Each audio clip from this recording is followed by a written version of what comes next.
والسلام على رسول الله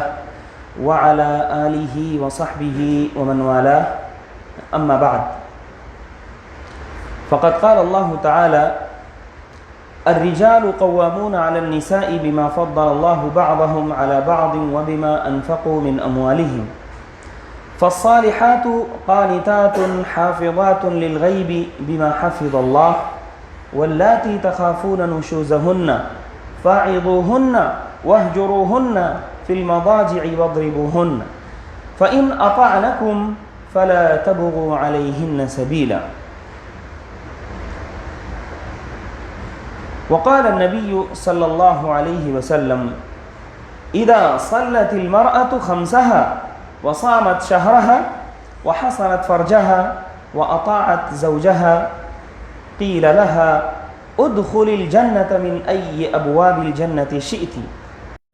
صححه الألباني في صحيح الجامع رب اشرح لي صدري ويسر لي أمري واحلل عقدة من لساني يفقهوا قولي سبحانك لا علم لنا إلا ما علمتنا إنك أنت العليم الحكيم برادران اسلام، بزرگوں، نوجوانوں، عزیز بچوں اور پردہ نشین خواتین اسلام، اللہ رب العالمین نے جب یہ دنیا بنائی اور اس دنیا میں نسل انسانی کو اللہ رب العالمین نے آگے بڑھایا تو اس سے پہلے ہی ہمارے جد امجد جن کی ہم ذریت ہیں حضرت آدم علیہ وعلی نبینا افضل الصلاۃ والتسلیم کو پیدا فرمایا۔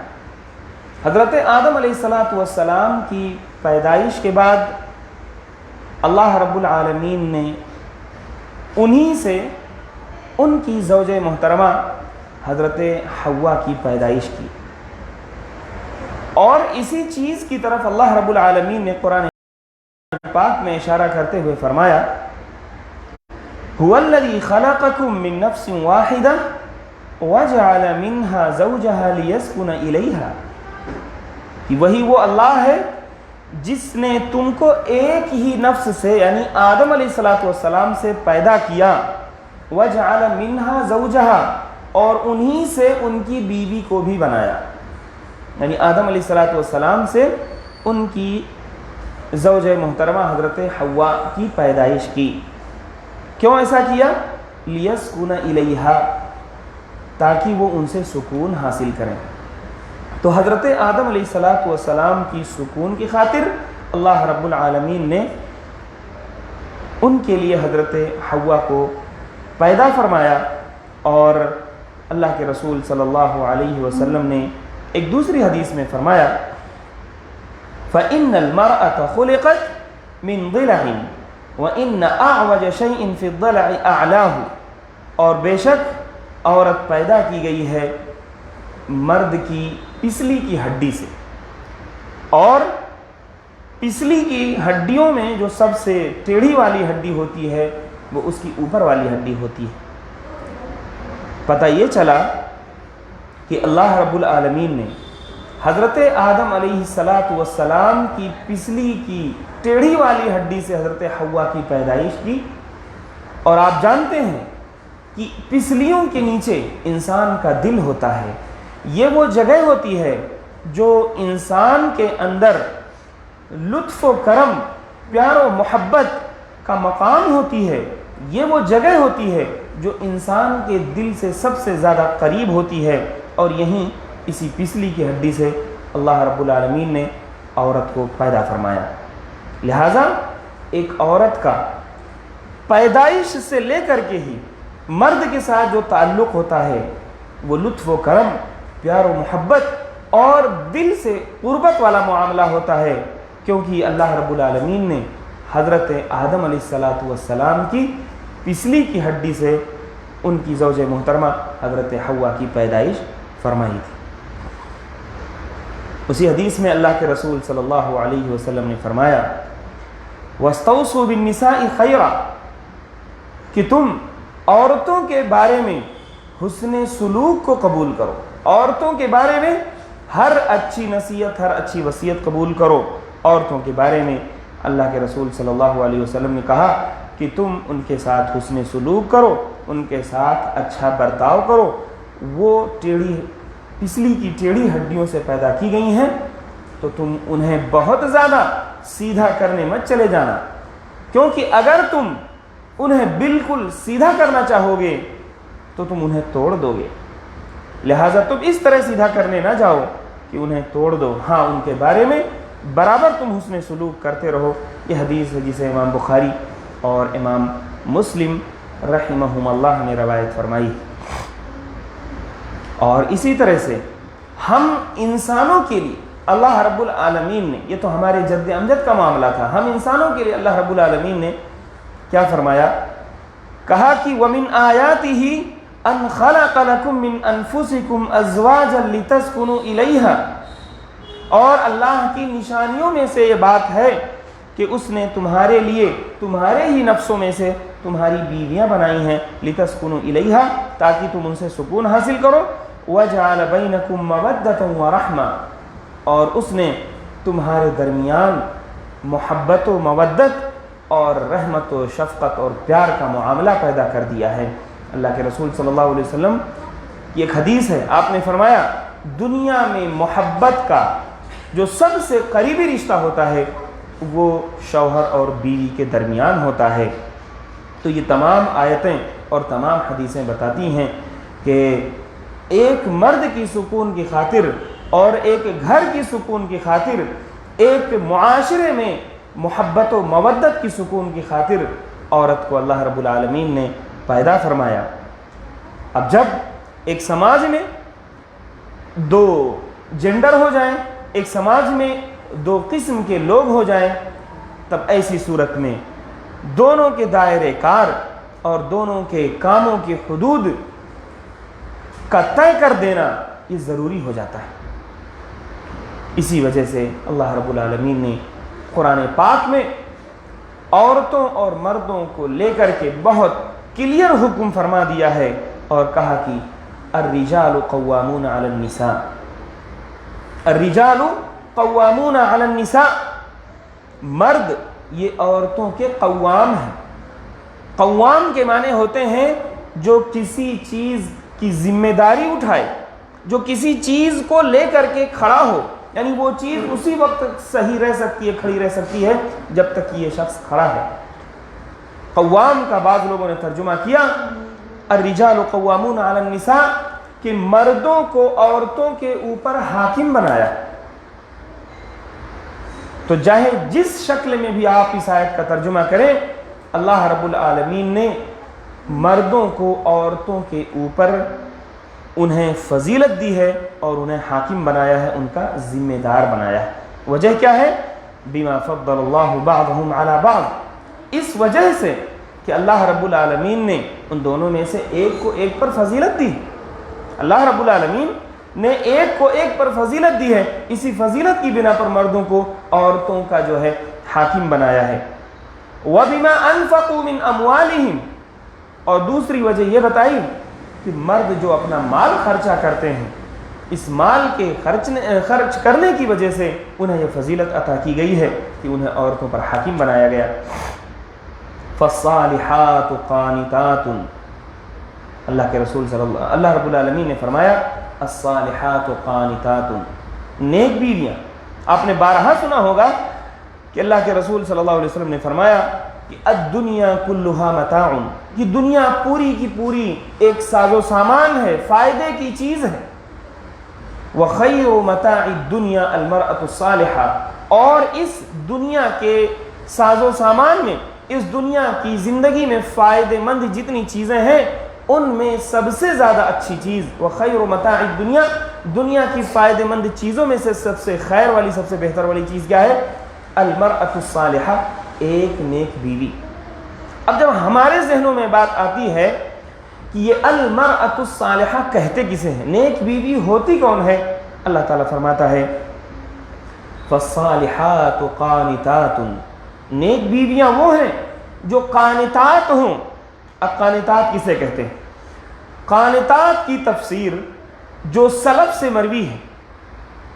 سلف میں حضرت عبداللہ ابن عباس جیسے جلیل القدر صحابہ کرام، اور ایک لائن لگی ہوئی ہے صحابہ کرام کی جنہوں نے قانتات کی تفسیر میں کہا ہے کہ قانتات کے معنی ہوتے ہیں مطیعات، قانتات کے معنی ہوتے ہیں مطیعات کے، کہ وہ اطاعت کرنے والی ہیں۔ وہ جو ہے عورتیں کیا ہوں؟ المطیعات للہ ولازواجہن، وہ اللہ کی اطاعت کرنے والی ہوں اور اپنے شوہروں کی اطاعت کرنے والی ہوں۔ ہماری اس گفتگو کا جو اصل محور ہے وہ یہی ہے کہ ایک عورت کے لیے اطاعت کرنا اپنے شوہروں کی کتنی زیادہ ضروری ہے دین اسلام میں۔ اللہ رب العالمین نے جہاں ایک طرف فرمایا کہ مرد حاکم ہیں عورتوں پر، وہیں آگے اللہ رب العالمین نے فرمایا فالصالحات قانتات، نیک بیویاں وہی ہوتی ہیں جو قانتات ہوں، یعنی وہ فرما بردار ہوں، اطاعت کرنے والیاں ہوں۔ آپ جانتے ہیں اطاعت کا معنی و مفہوم کیا ہوتا ہے؟ اطاعت ہم کہتے ہیں تو اس کا معنی ہوتا ہے کہ بات ماننا۔ اطاعت کا معنی ہوتا ہے کہ کوئی آپ کو حکم دے تو آپ اس کی بات کو سنیں، سمجھیں اور اس کو مانیں، اسی کو اطاعت کہتے ہیں۔ تو جب بیویوں کو ان کے شوہر حکم دیں تو اس حکم کو وہ سنیں، ان کی اس بات کو سمجھیں اور اسے مانیں، اسی کو اطاعت کہتے ہیں۔ اور ایسے ہی اطاعت کرنے والیوں کو اللہ رب العالمین نے صالحات کہا ہے کہ فالصالحات قانتات، نیک بیویاں وہ ہیں جو اپنے شوہروں کی اور اللہ کی اطاعت کرنے والی ہوں، حافظات للغیب، اور جو حفاظت کرنے والی ہوں اپنے شوہر کی غیر موجودگی میں، اپنے شوہر کی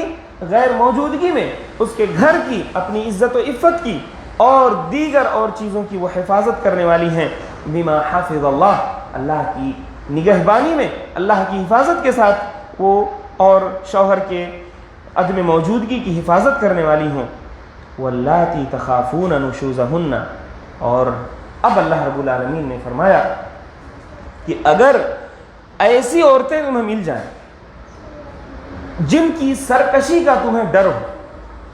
یہاں تک جو اصل چیز تھی وہ بتایا کہ مرد عورتوں پر حاکم ہیں اور عورتیں بہتر اور نیک وہی ہیں جو مردوں کی، اپنے شوہروں کی اطاعت و فرما برداری کرتی ہوں۔ آگے اللہ رب العالمین نے فرمایا واللاتی تخافون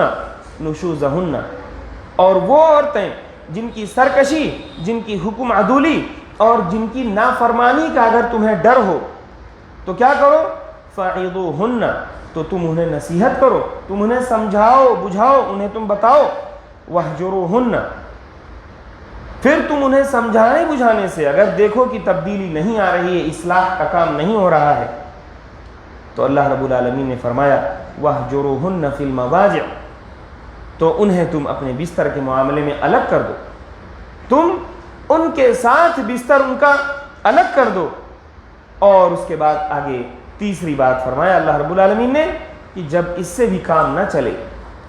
اس تأدیبی کارروائی سے بھی دیکھو کہ اصلاح نہیں ہو رہی ہے، وَاضْرِبُوهُنَّ،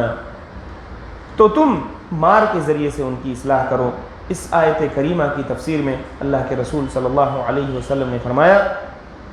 کہ ضرب غیر مبرح، کہ ایسی مار جو ان کے اوپر کوئی نشان نہ چھوڑے،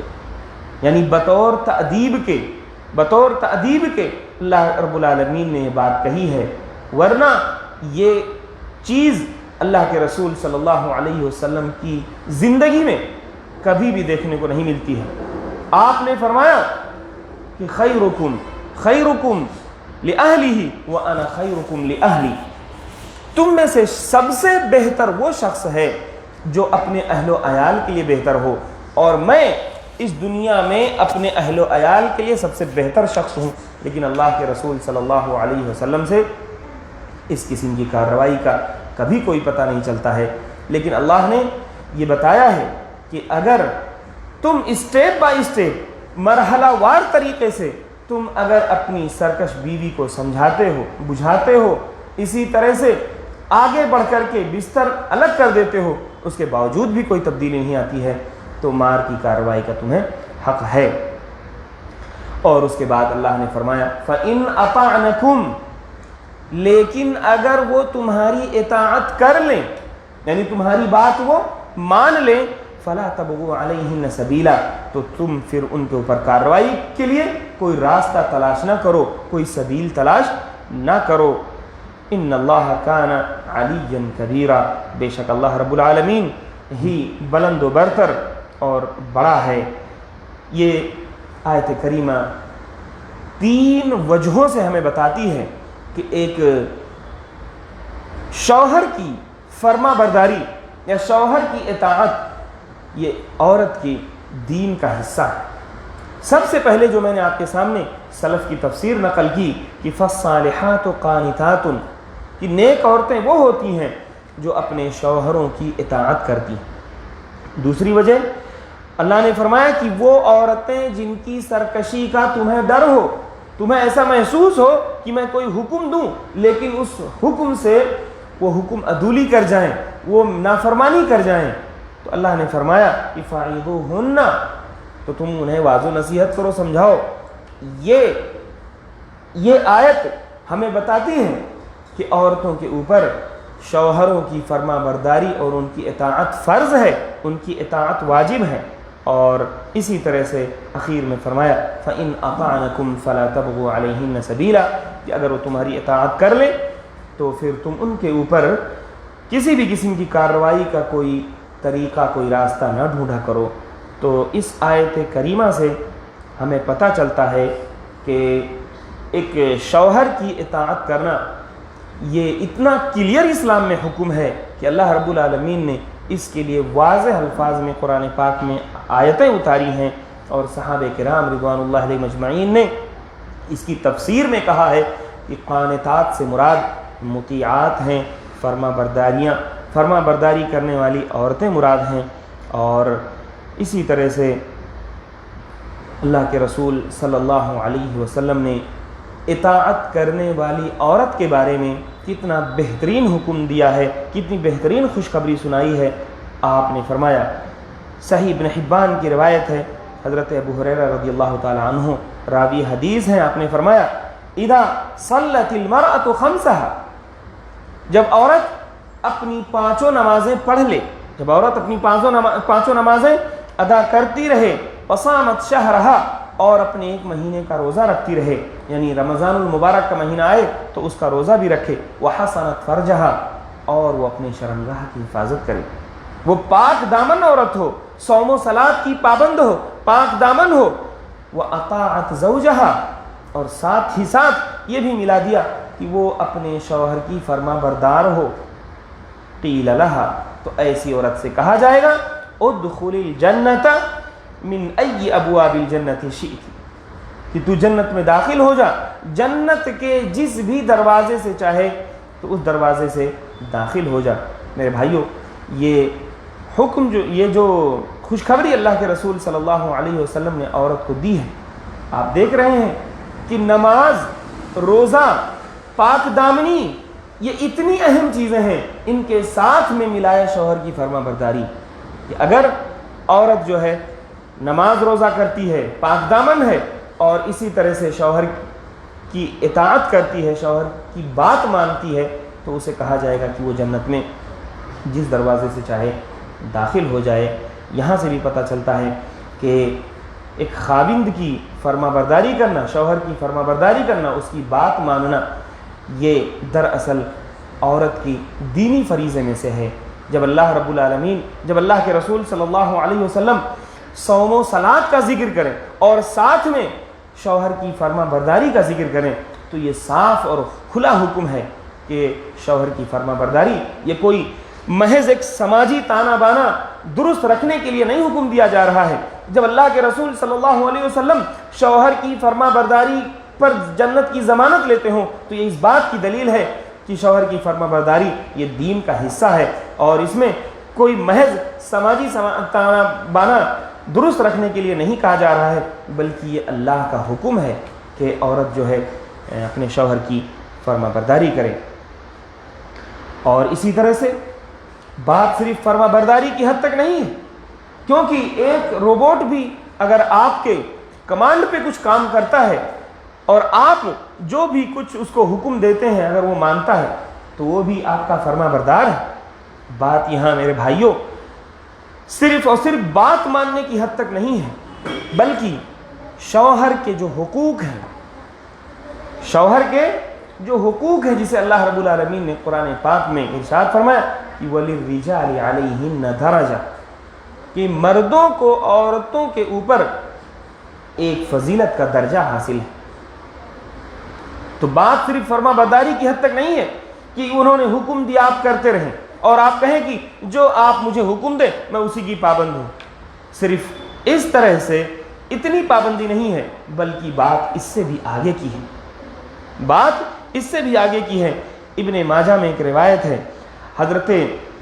معاذ ابن جبل رضی اللہ تعالی عنہ جب وہ شام سے نبی کریم صلی اللہ علیہ وسلم کے پاس آئے تو وہاں انہوں نے ملک شام میں عیسائیوں کو دیکھا کہ وہ اپنے دھرم گروؤں کا کیسے سجدہ کرتے ہیں، اور دیکھا کہ ان کے جو مذہبی پیشوا ہوتے ہیں ان کے لیے وہ دھڑام سے سجدے میں گر جاتے ہیں۔ تو جب وہ اللہ کے رسول صلی اللہ علیہ وسلم کے پاس آئے تو انہوں نے دیکھا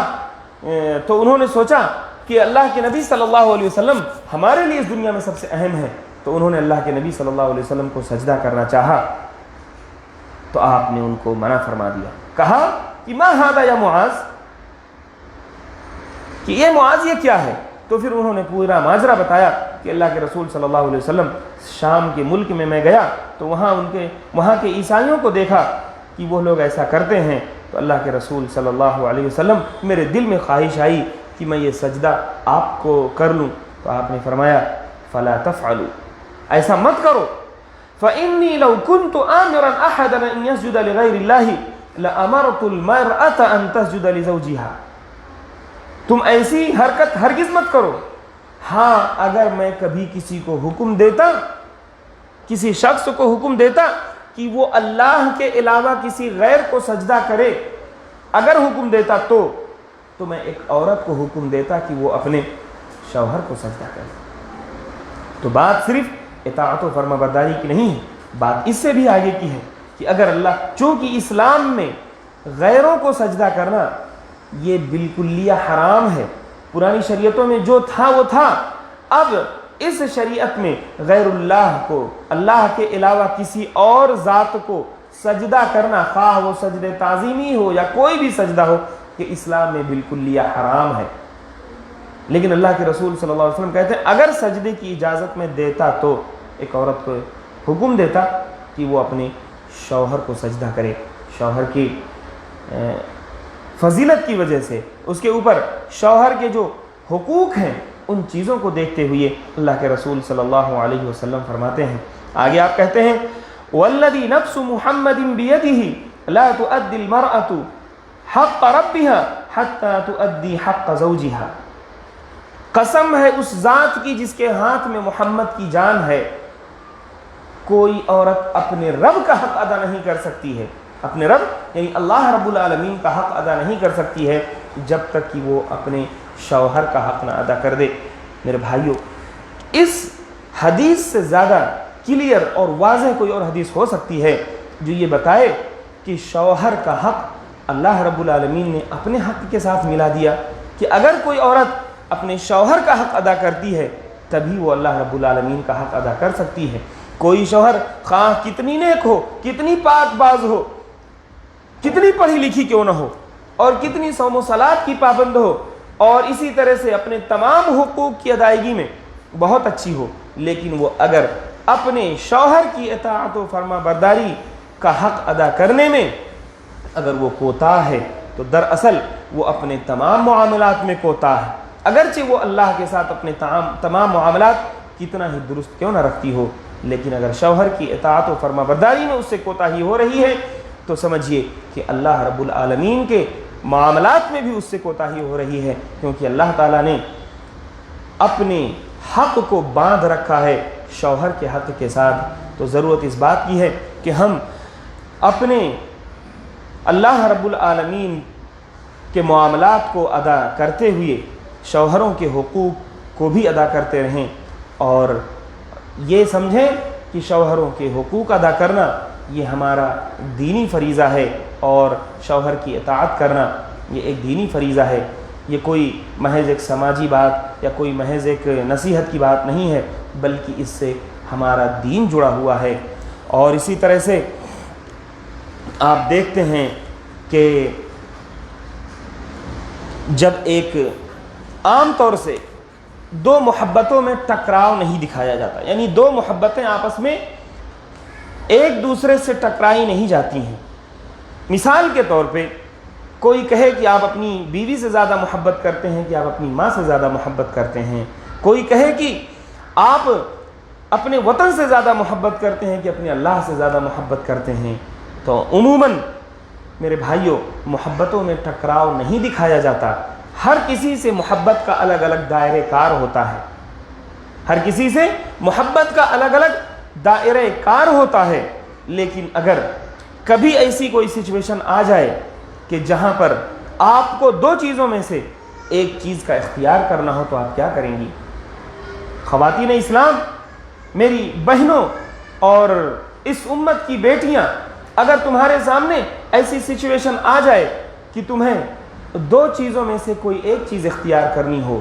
کسی ایک کی فرما برداری، کسی ایک کی اطاعت اختیار کرنی ہو، تو تم کیا کرو گی؟ مثال کے طور پہ اگر آپ کے سامنے آپ کے والد محترم آپ کو ایک چیز کا حکم دے رہے ہوں اور آپ کے شوہر نامدار ایک دوسری چیز کا حکم دے رہے ہوں، تو آپ ایسی صورت میں کیا کریں گی؟ تو یہ شریعت کا حکم ہے کہ آپ ایسی صورت میں اپنے شوہر کی اطاعت و فرما برداری کو اپنے والد کی فرما برداری پر مقدم کریں گی۔ آپ ایسی صورت میں اپنے شوہر کی طرف جائیں گی اور اپنے شوہر کی اطاعت کریں گی، اپنے والد کی بات کو نہیں مانیں گی اور اپنے شوہر کی بات کی طرف جائیں گی۔ یہ شریعت کا حکم ہے۔ اور اسی طرح سے جب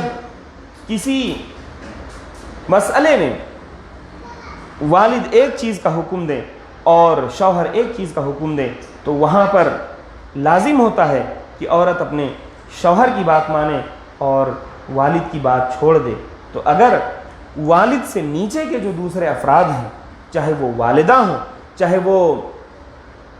آپ کے بھائی ہوں یا دیگر رشتہ دار ہوں، ان کی باتیں ماننا شوہر کے مقابلے میں اس کا تو کوئی سوال ہی نہیں پیدا ہوتا ہے۔ یہی وجہ ہے کہ جب آپ دیکھتے ہیں کہ میاں بیوی کے تعلقات بہت بہترین چل رہے ہوتے ہیں، لیکن جب عورت اپنے رشتہ داروں میں سے کسی ایک کی بات ماننا شروع کرتی ہے، اپنے شوہر کو چھوڑ کر کے اپنے رشتہ داروں میں سے دوسرے کسی تھرڈ پرسن کی کوئی بات ماننے لگتی ہے، تو شوہر بیوی کے جو تعلقات ہوتے ہیں ان میں دراڑ پیدا ہونے لگتی ہے۔ شیخ محمد بن صالح العثیمین رحمہ اللہ کی ایک بات یاد آتی ہے، وہ کہا کرتے تھے کہ اللہ رب العالمین نے شوہر و بیوی کے درمیان اس قدر محبت و مودت پیدا کر رکھی ہے کہ وہ دنیا کے جس کونے میں بھی چلے جائیں وہ ہمیشہ محبت اور پیار کے ساتھ رہ سکتے ہیں، لیکن جب ان کے درمیان ان کے رشتے داروں میں سے کوئی تیسرا آ کر کے کوئی بات ڈالنے کی کوشش کرتا ہے، عورت سے کوئی بات منوانے کی کوشش کرتا ہے، تو پھر ایسی صورت میں عورت اس رشتہ دار کی بات مان کر کے شوہر بیوی کے اس محبت بھرے رشتے کو تباہ کر دیتی ہے۔ اسی طرح سے میرے بھائیوں، میری بہنوں، خواتین اسلام، اگر آپ دیکھیں کہ اگر آپ کے سامنے ایسی سچویشن آ جائے کہ آپ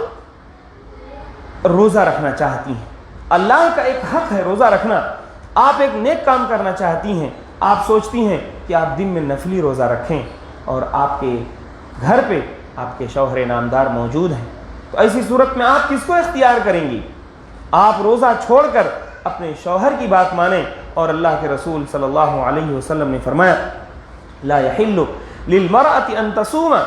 وزوجها شاهد الا باذنه،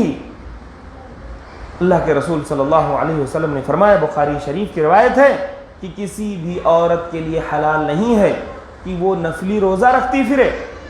اس حال میں کہ اس کا شوہر اس کے گھر پہ موجود ہے۔ کسی بھی عورت کے لیے حلال نہیں ہے کہ وہ اپنی شوہر کی اجازت کے بغیر گھر پر نفلی روزہ رکھے اور اس کا شوہر وہاں پہ موجود ہو۔ کیونکہ شوہر کو دن میں کوئی حاجت، کوئی ضرورت ہو سکتی ہے، جس ضرورت کو پوری کرنے میں آپ کا یہ روزہ آڑے آئے اور وہ شوہر وہ ضرورت پوری نہ کر سکے، تو ایسی صورت میں اللہ کے رسول صلی اللہ علیہ وسلم نے عورت پر حرام قرار دے دیا ہے کہ وہ اپنے شوہر کی موجودگی میں نفلی روزے نہ رکھے۔ ہاں اگر اس کی اجازت ہو تو وہ رکھ سکتی ہے۔ علامہ محمد ناصر الدین البانی رحمہ اللہ اس حدیث کو لکھنے کے بعد اپنی کتاب آداب الزفاف میں یہ تبصرہ کرتے ہیں اور کہتے ہیں کہ جب عورت کے اوپر یہ واجب ہو جاتا ہے، عورت کے اوپر یہ واجب ہو جاتا ہے کہ وہ شوہر کی شہوت کو پوری کرنے میں اس قدر فرما بردار بن جائے، عورت کے اوپر جب اس کی شہوت کو پوری کرنے میں، یعنی شوہر کی ایک جنسی خواہش ہے، اس خواہش کو پوری کرنے میں عورت کے اوپر اتنا بڑا واجب ہے کہ وہ اپنا روزہ بھی چھوڑ دے، تو یہ اس بات کی دلیل ہے کہ جو شوہر کے گھر کے جو دیگر معاملات ہیں، مثلا اس کے بچوں کی تربیت ہے، اس کے گھر کی صفائی اور اس کے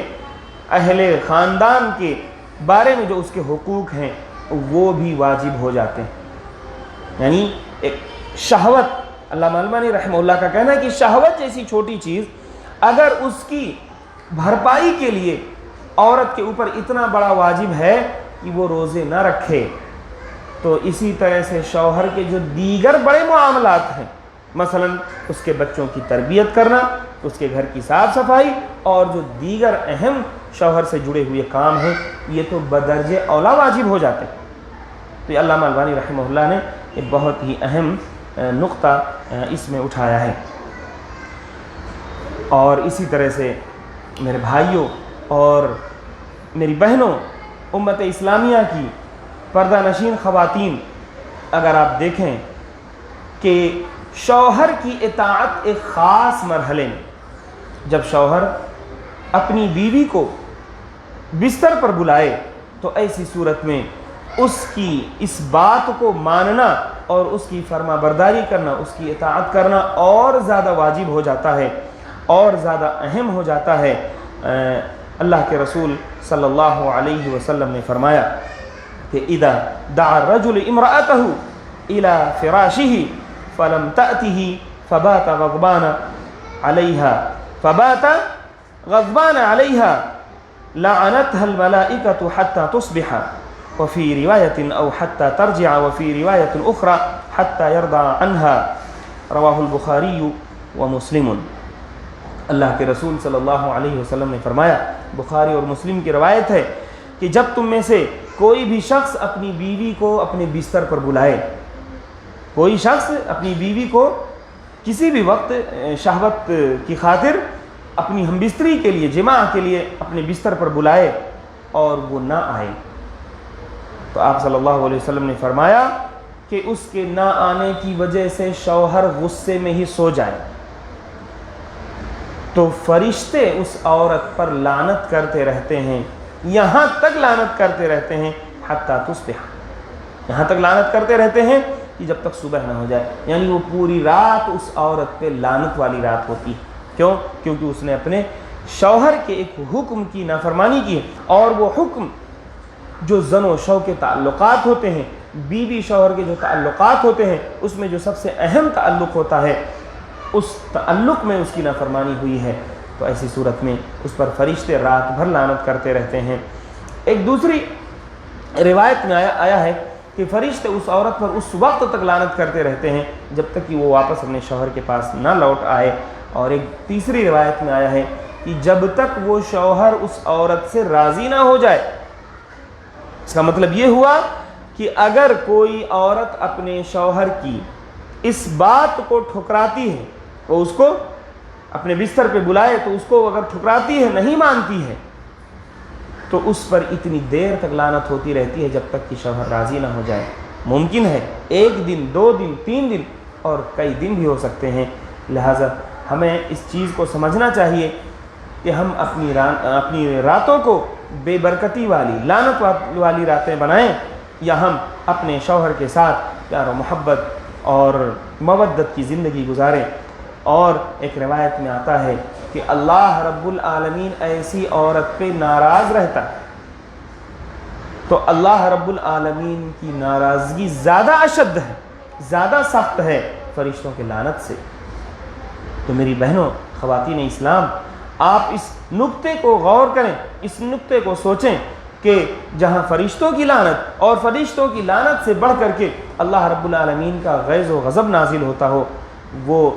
کتنی خطرناک حالت ہے ایک بیوی کے لیے کہ وہ اپنے شوہر کی ایک خاص حالت میں نافرمانی کرے اور اس کی بات ماننے سے انکار کرے۔ اور اسی طرح سے جو ہے ایک عورت کے بارے میں سب سے اچھا جو تصور اللہ کے رسول صلی اللہ علیہ وسلم نے فرمایا کہ ایک عورت، ایک بیوی اپنے شوہر کے لیے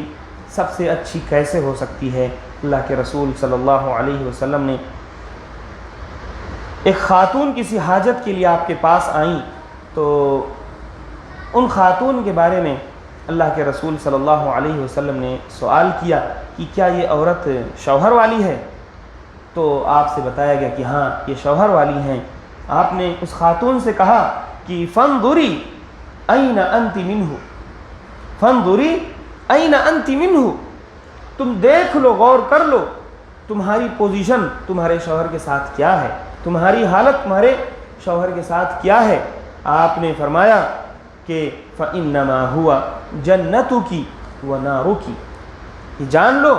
کہ تمہارے شوہر ہی تمہارے لیے تمہاری جنت ہے اور تمہارے شوہر ہی تمہارے لیے تمہاری جہنم ہے۔ یعنی اگر تم ان کی اطاعت و فرما برداری کرتی ہو، ان کی ہر بات مانتی ہو، تو ایسی صورت میں وہ شوہر تمہارے لیے جنت ہے۔ لیکن اگر تم سرکشی کرتی ہو، ان کی نافرمانی کرتی ہو، تو وہ شوہر تمہارے لیے جہنم کا سبب بن جائے گا۔ میرے بھائیوں، آپ بھی اس مسئلے پہ غور کریں کہ یہاں پہ شوہر کی جو اطاعت ہوتی ہے وہ اطاعت، وہ اندھی اطاعت نہیں ہوتی۔ یہ بھی نقطہ ہمارے ذہنوں میں رہے کہ شوہر کی اطاعت اندھی اطاعت نہیں ہوتی ہے کہ شوہر عورت کو جہاں چاہے آگ جلا کر کے اس میں چاہے ڈھکیل دے اور عورت کو ماننا لازم ہے۔ نہیں میرے بھائیوں، شوہر کے لیے یہ بھی لازم نہیں ہے شوہر کی ایسی اطاعت کہ جہاں کوئی شوہر کسی عورت کو بت پرستی پہ ابھارے، کوئی شرک و بدعت کرنے پہ اس کو مجبور کرے، ایسی صورت میں اس کی اطاعت لازم نہیں ہے۔ کوئی شوہر اگر کسی عورت کو باہر جو ہے بے پردہ ہو کر گھومنے کے لیے اگر حکم دے تو ایسی شوہر میں اس شوہر کی اطاعت بھی لازم نہیں ہے۔ تو شوہر کی اطاعت کا یہ مطلب نہیں ہوتا ہے کہ وہ عورت اس کی اندھی اطاعت کرے۔ اللہ کے رسول صلی اللہ علیہ وسلم نے انسانوں کی ایک دوسرے انسانوں کی تئیں جو اطاعتیں ہوتی ہیں، جو فرما برداریاں ہوتی ہیں، اس کے بارے میں ایک اصول بتایا ہے اور کہا ہے کہ لا طاعۃ لمخلوق فی معصیۃ الخالق،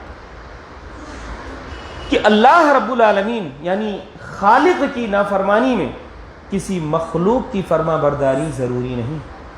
لا طاعۃ، کوئی فرما برداری ہوگی ہی نہیں اللہ کی نافرمانی کر کے، کسی بھی مخلوق کے لیے آپ کی کوئی فرما برداری نہیں ہوگی اگر آپ اپنے خالق کی نافرمانی کرتے ہیں۔ تو یہی قاعدہ یہاں پر بھی لاگو ہوگا کہ ایک عورت اللہ رب العالمین کی نافرمانی کرتے ہوئے اپنے شوہر کی فرما برداری نہ کرے۔ اگر شوہر اس کو کسی برے کام پہ مجبور کرے، کسی برائی کا حکم دے، بے پردگی کا حکم دے، تو ایسی صورت میں اس کے لیے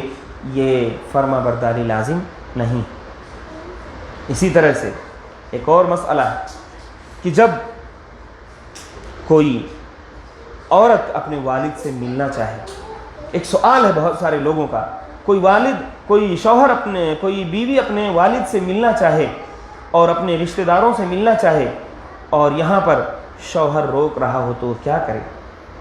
میرے بھائیوں، ہم اس سے پہلے بات کہہ چکے ہیں کہ ایک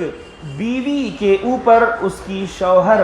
کی اطاعت و فرما برداری اتنا مقدم ہے کہ وہ اپنے شوہر کی اطاعت و فرما برداری کے سامنے اپنے والدین، اپنے ماں اور اپنے باپ کی بھی بات نہیں مان سکتی۔ لیکن اگر کوئی ایسی صورت آ جائے کہ جس میں شوہر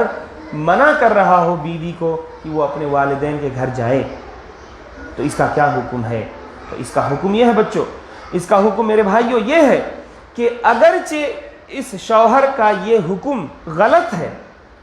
کہ وہ ایک عورت کو اس کے ماں باپ سے ملنے سے روکے، اگرچہ یہ حکم غلط ہے، نامناسب ہے، لیکن عورت کو ایسی صورت میں اپنے شوہر کی بات ماننی چاہیے۔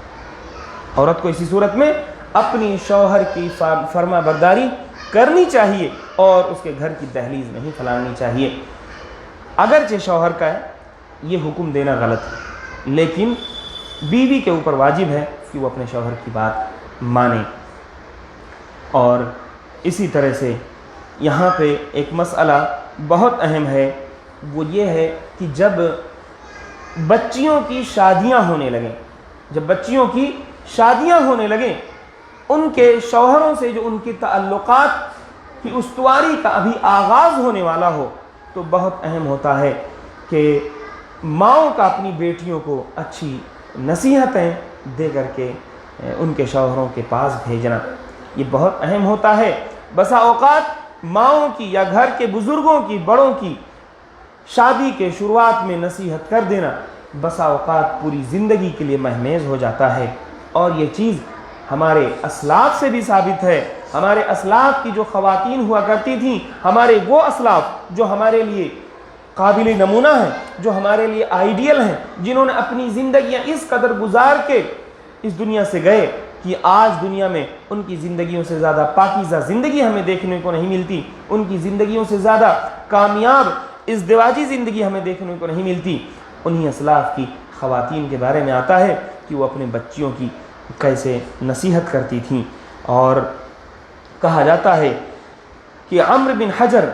یہ کندہ کے بادشاہ تھے، انہوں نے جو ہے ام ایاس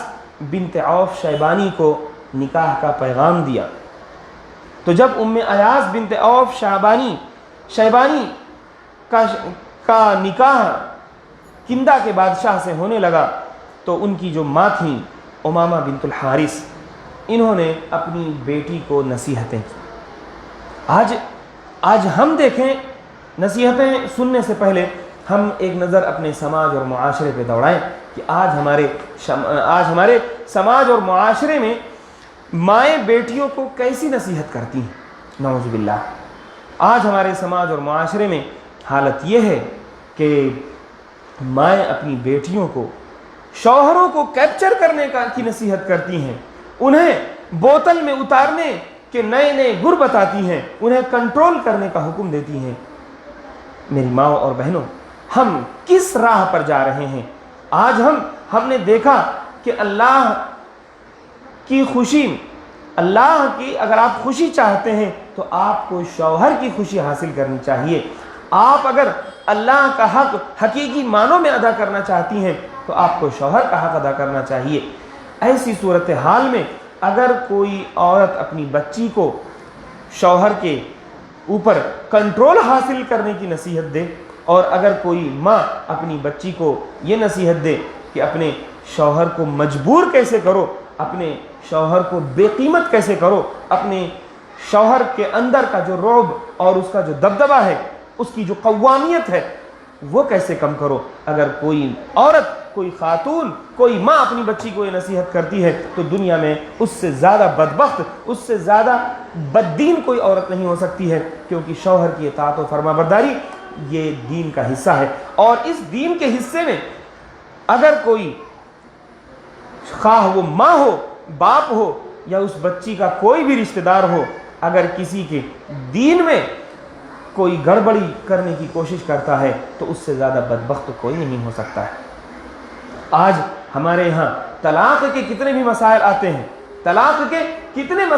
ہیں، اور ازدواجی اختلافات کے کتنے مسائل آتے ہیں، ان میں آپ غور کریں تو دیکھیں گے کہ شوہر بیوی وہ کس قدر پرمسرت زندگی گزار رہے ہوتے ہیں، ان کے درمیان کوئی اختلاف نہیں ہوتا ہے، لیکن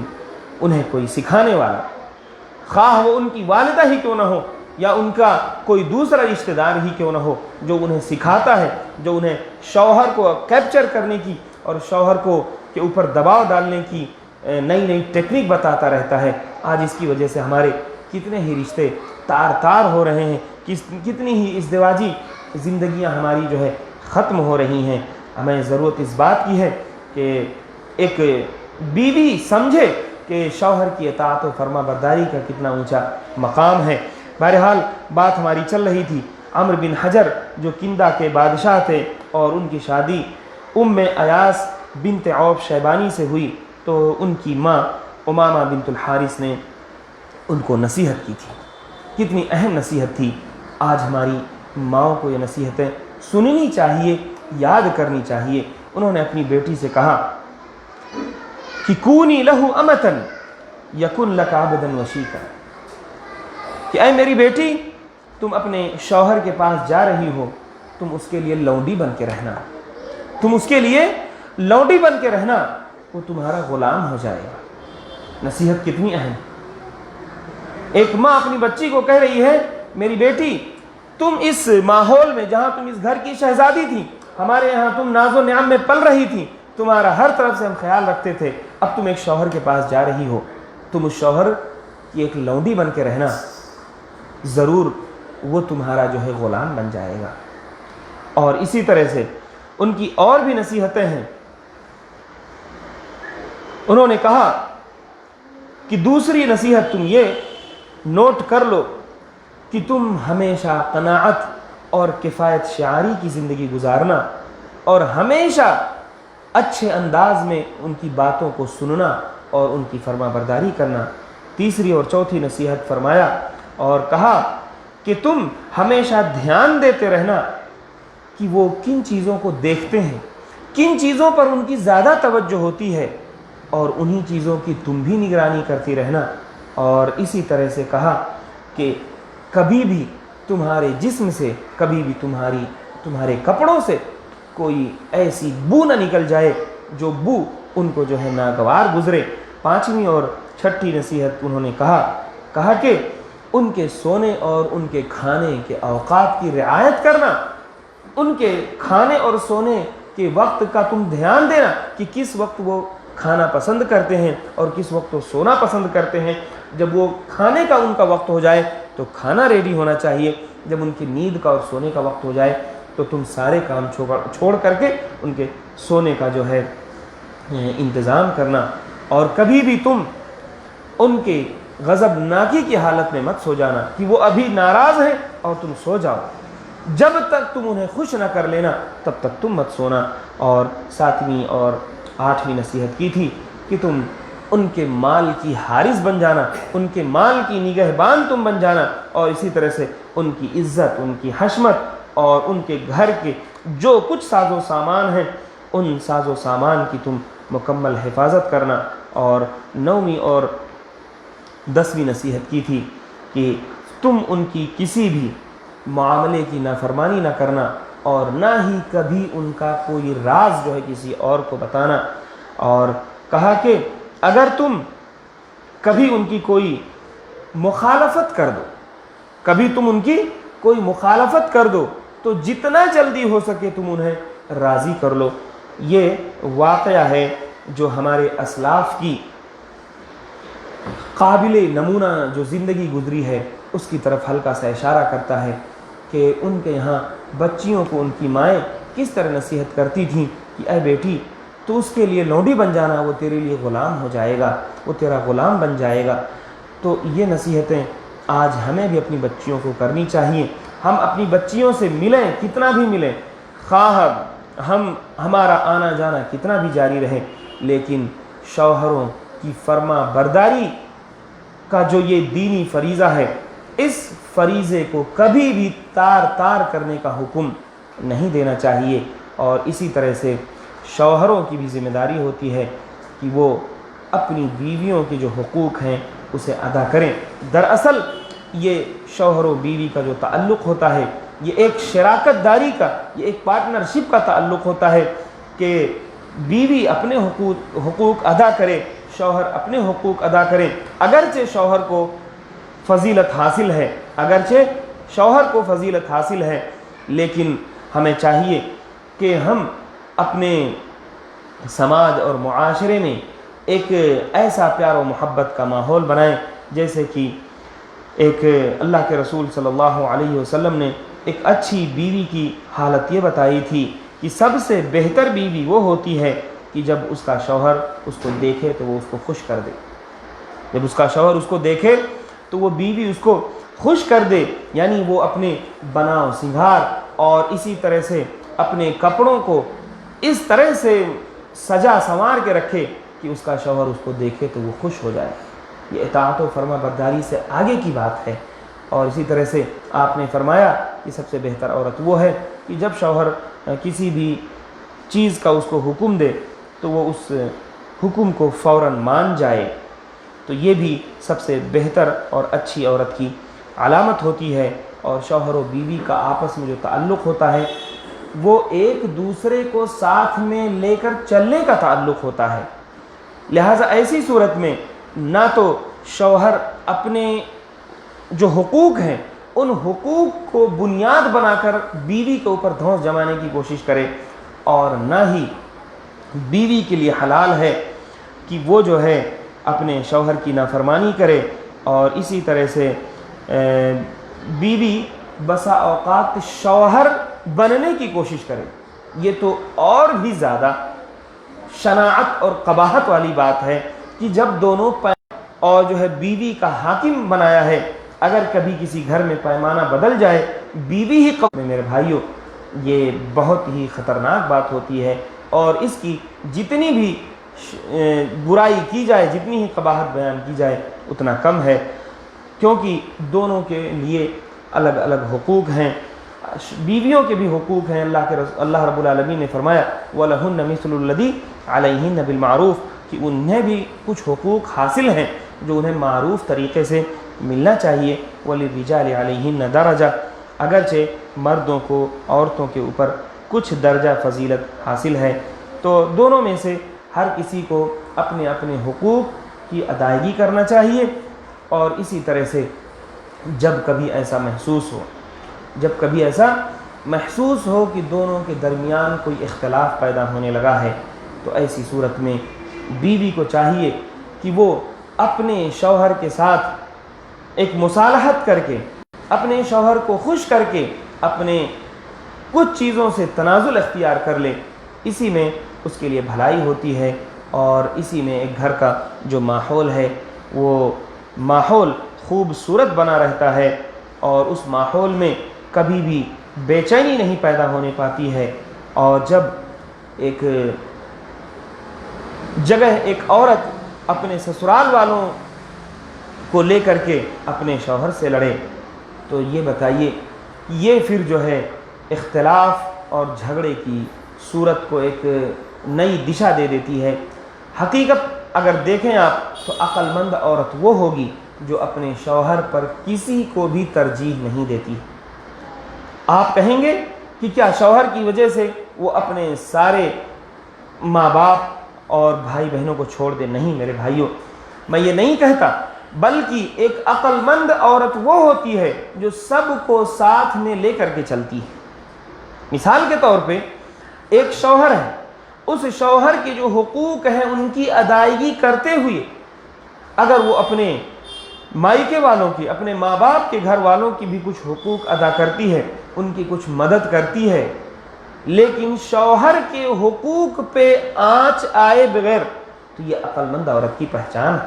عقل مند عورت وہ ہوتی ہے جو سب کو لے کر کے چلتی ہے، وہ ایک طرف مائل نہیں ہو جاتی، بس میں ایک طرف مائل ہو گئی، اب آپ لوگ جائیں، مجھے آپ سے کوئی لینا دینا نہیں، کیونکہ میں تو شوہر کی فرما برداری کی پابند ہوں۔ ٹھیک ہے، آپ شوہر کی فرما برداری کی پابند ہیں، لیکن عقل مندی اس میں ہے کہ آپ دونوں راہوں کو ملا کر کے چلنے کی کوشش کریں۔ یہ زیادہ عقل مندی والی بات ہوتی ہے۔ نہ تو